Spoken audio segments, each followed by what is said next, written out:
Praise the Lord. கர்த்தருக்கு ஸ்தோத்திரம். கர்த்தராகிய இயேசு கிறிஸ்துவின் நாமத்தில் இந்த காணொலியின் மூலமாய் உங்களை வாழ்த்து வரவேற்கிறேன். கர்த்தர் சகலத்திலும் ஆசீர்வதிப்பாராக. இந்த ஆண்டில் இந்த திருச்சபைக்கு ஆண்டவர் ஒரு வார்த்தை கொடுத்தார். நம்ம வாக்கு தத்துவம் என்றோம், வார்த்தை என்றோம். எல்லோரும் இந்த வாக்கு தத்துவத்தை நம்ம பிடிச்சி ஜெபிக்கிறோம். அதே போல் டிசம்பர் மாதத்தில் இப்படிப்பட்ட ஒரு காரியத்தை ஆயத்தமாக இருக்கும் பொழுது திடீரென்று இந்த வார்த்தை எனக்கு தனிப்பட்ட விதத்தில் பிரயோஜனமாக இருந்தது. அது என்னவென்று சொன்னால், 1 சாமுவேல் புஸ்தகம் 22ஆம் அதிகாரம் 23ஆம் வசனம். இந்த 1 சாமுவேல் 22-23 இந்த வசனத்தில் இப்படி இருக்கிறது.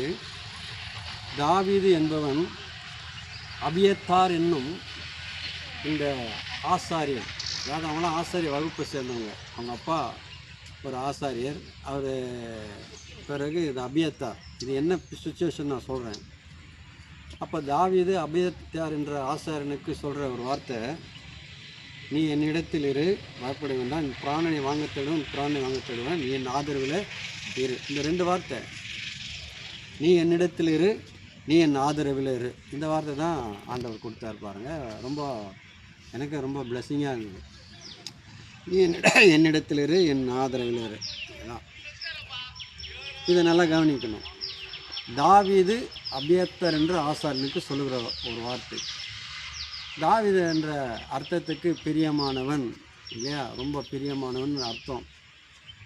அபியத்தார் என்று சொல்லும் பொழுது என் தகப்பன் மிகவும் பெரியவர், பெரிய தந்தை, பிரபலமானவர், பெரியவர் என்ற ஒரு அர்த்தம் இருக்கிறது.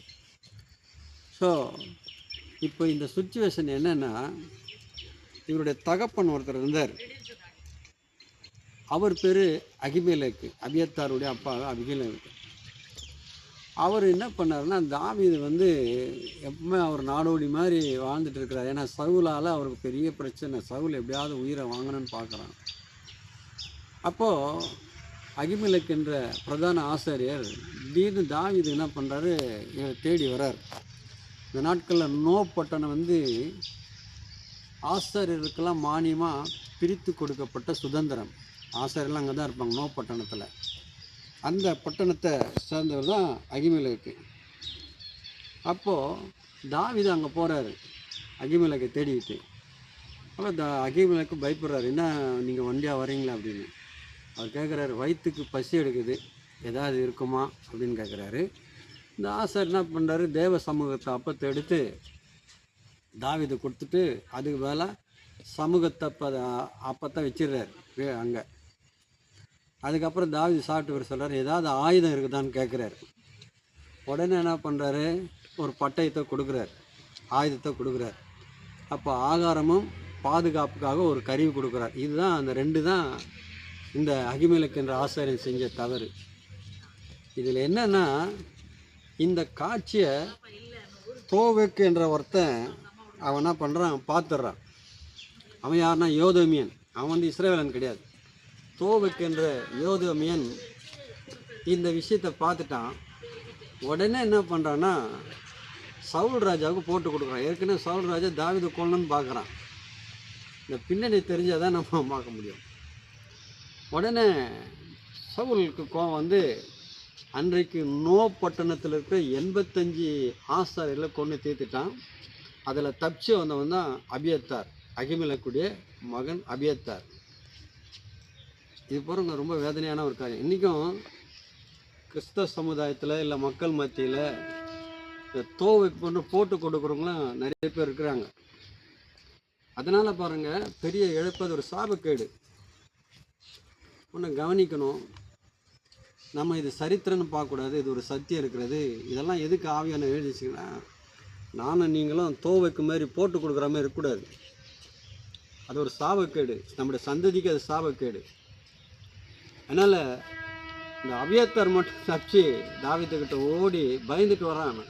இந்த மாதிரி நான் நடக்குது, தோவைக்கு என்ற யோதேமை என்ன பண்ணிட்டான், போட்டு கொடுத்துட்டான் அப்படின்னு சொன்னோடனையும் அந்த சமயத்தில் தான் தாவீது என்ன பண்ணுறாரு, அபியத்தார் என்ற அந்த ஆசாரியத்தில் இந்த வார்த்தை சொல்கிறார். என்ன சொல்கிறாரு, இந்த வாசித்தம் இல்லையா, நீ என்னிடத்தில் இரு, நீ என் ஆதரவில் இரு.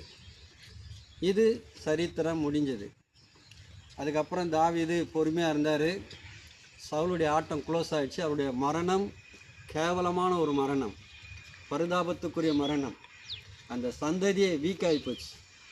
ஆனால் தாவீது இதெல்லாம் பார்த்த பிறகு தாவீதை கர்த்தர் அபிஷேகித்து ஒரு சிறந்த ஒரு ராஜாவாக மாற்றினார். தாவீதுடைய காலம்தான் பொற்காலம் போல என்று சொல்லுகிறார்கள்.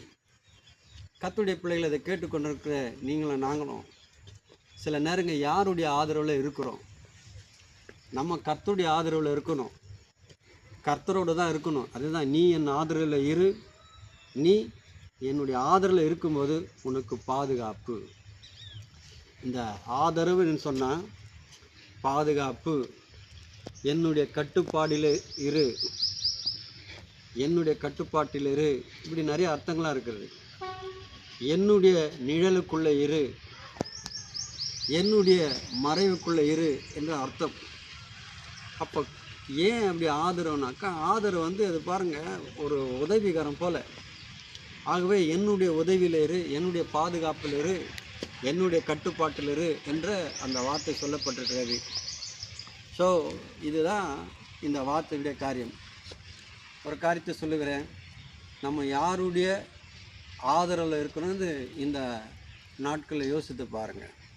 நம்ம மற்றவங்களுடைய ஆதரவுகளாம் அதுக்காக தேங்க் பண்ணுங்கள், நல்லது. ஆனால் அந்த ஆதரவுலாம் ஒரு காலத்தில் அப்படியே என்ன பண்ணிடும், முடிஞ்சிடும். ஆனால் அதை காட்டிலும் மேலானது கர்த்தருடனே இருக்கணும், கர்த்தருடைய ஆதரவில் இருக்க வேண்டும். ஆவியானவர் இந்த நாட்களில் இந்த காணொலியுமாய் நம்மோடு பேசி கொண்டிருக்கார் என்பதை மறக்கக்கூடாது. ஸோ அதனால தான் பாருங்கள், சவுலுடைய ஆட்சி எவ்வளோ கீழ்த்தரமாக முடிந்தது, அவருடைய சந்ததி எப்படி போனாங்கன்றதே தெரியும். ஆனால் தாவீதுடைய சந்ததியை பாருங்கள், கர்த்தர் ஆசீர்வதித்தார். அதனால தான் பைபிள் ஃபுல்லாக நீங்கள் பழைய ஏற்பாட்டில் 2 சாமுவேல் 1, 2 4 புஸ்தகத்தெல்லாம் பார்த்தீங்கன்னாக்கா, தாவீதுக்காக என்னாலும் ஒரு விளக்கு எரிஞ்சிக்கிட்டே இருக்கும். என் தாசனாகிய தாவீது நிமித்தம் நான் எப்படியும் ஒரு விளக்கு என்ன பண்ணிட்டேன், எரிஞ்சிக்கிட்டே இருக்கும் அப்படின்னு சொல்கிறார். எனக்கு இருதயத்துக்கேற்ற தாசனாக இருக்கு. நாம் என்ன பண்ணுறோம், தாவீதோட தப்பு சொல்கிறோம், பேசுகிறோம், நல்லது தான்.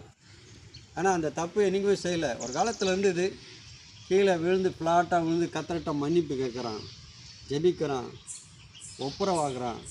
தாவீதுக்கு பிரியமானவன் தான். உடனே அவன் வெளிப்பாடுகளை பெற்று பாடலோடு, பாட்டோடு, இசைக்கருவியோடு கர்த்தரை ஆராதிக்கிறான். அவன் உள்ளத்தில் என்ன தெரியுமா இருந்தது? ஒரே ஒரு காரியத்தை சொல்லி முடிக்கிறேன். கோயில் கட்டணும், தேவாலயம் கட்டணும் மனசில் இருந்தது. அதுக்காக என்ன பண்ணால் சவதரித்தான். சவதரித்து பொருட்களை சவதரித்தான். வெள்ளி, பொண்ணு, அது மட்டும் இல்லை, மரங்கள், கற்கள் எல்லாம் சவதரித்து வச்சான். ஆனால் ஆண்டவர் சொன்னார், சேகரித்து வச்சுக்க, சவதரித்து வச்சுக்கோ, உனக்கு பிறகு உன் குமாரன் வந்து ஆலயத்தை கட்டுவான்னு சொன்னார். அதனால தான் இன்றைக்கும் பழைய ஏற்பாட்டில், புதிய ஏற்பாட்டில் கூட பாருங்கள், தாவீதுடைய உதாரணத்தை தான் நிறைய பேர் சொல்லுவாங்க. நீ சவுலுடைய, அதாவது புதிய ஏற்பாட்டில் பவுல், அவர் கூட பாருங்கள் தாவீதை தான் சொல்லுவார். பேதுரு கூட பாருங்கள் தாவீதை தான் சொல்லுவார். அப்போ இருதயத்தை கேட்ட தாசனாய் தாவீதை மாற்றினார். அதனால் இன்றைய வரைக்கும் தாவீதின் குமாரனே எனக்கு இறங்கும்னு கூட இயேசுவை பார்த்து சொல்லுவாங்க. அந்தளவுக்கு உச்சாணியில் கொண்டு போய் கர்த்தர் வைத்தார். ஸோ நல்ல இருதயம் உள்ளவன், கர்த்தருக்காக விசுவாசமாக இருந்தவன், கர்த்தருக்காக வைராக்கியமாக இருந்தவன். இந்த வார்த்தை சொல்லப்படுகிறதுனா இன்றைக்கி நம்ம யாரோடு இருக்கிறோம், யாருடைய ஆதரவில் இருக்கோம் என்பதை நீங்கள் தான் சிந்திச்சு பாருங்கள். கர்த்தர் உங்களை ஆசீர்வதிப்பார். God bless you.